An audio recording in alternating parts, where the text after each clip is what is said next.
Jonathan Edwards here, Hardward Health. I wanted to share a little bit about a plant that I've been working with a fair amount lately because I think it's an underappreciated herbal remedy and a plant that's really widely applicable. I'm talking about, it's a tree that goes by many names, but Quaking aspen is probably the most common. It's in the Populus genus, Populus tremuloides, so trembling. And even if you don't know your plants super well, you've almost certainly seen this if you've been anywhere in the Mountain West or northern United States, where it's a very common tree all across Canada, from the East Coast to the West Coast. It has silvery bark, somewhat like a birch, and then these little leaves that tremble with the slightest breeze, right? They have this quality of, when you say quaking like a leaf, that's the tree that really does quake like that. So quaking aspen. And yeah, it's an undervalued herbal remedy. You know, the bark is the part that's mostly used. It's certainly the part that I've used. There's no conservation concerns with it really because it's so widespread. And it, you know, before I get to the herbal uses, a wonderful fun fact about this tree is that some of the largest organisms and oldest organisms on Earth are colonies of this tree. There's one in Colorado in particular that's estimated to be 80,000 years old and weigh something like 6 million kilograms or something like that.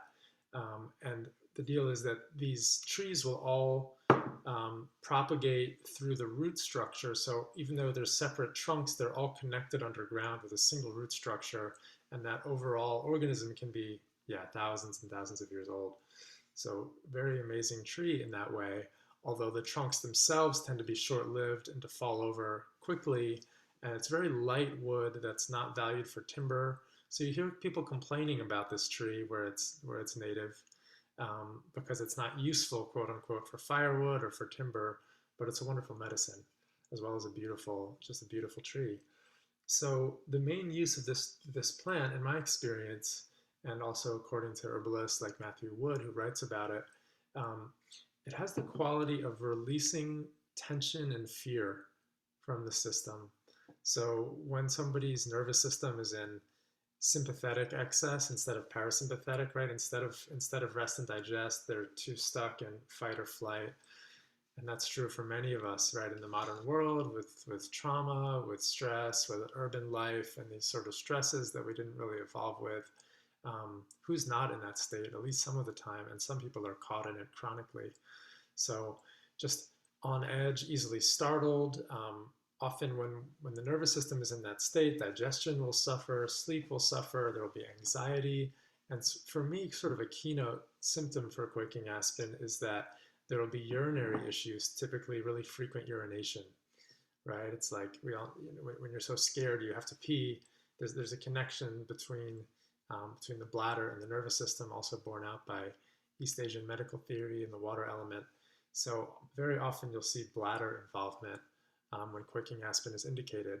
And I use it at a really low dose. I find that this is one of those plants where less is more. I might have somebody take 3 or 5 drops of the tincture. And I'll typically have them take it and sit or lie down and I'll give it a moment to allow the plant to make itself felt, because it's very bitter and it sends an impression through the nervous system. And often it'll make people give a little shudder. And I say, don't suppress that. It's like if you have to sneeze, let it out. Let that move through your nervous system and shake out whatever needs to shake out. You might have some shivers moving up the spine. So sometimes there's actually a release physically that happens with this plant, and that's part of its medicine. And that can happen often every time somebody takes it for weeks. And then over time, that will happen less and less as their nervous system starts to be clear of these holding patterns of cold and of fear. So that's a little bit about quaking aspen. I hope it's useful to you. Thanks very much. Don't forget to follow the channel if it's helpful. And feel free to comment or ask any questions. I'll try to address them in a future video. Thanks.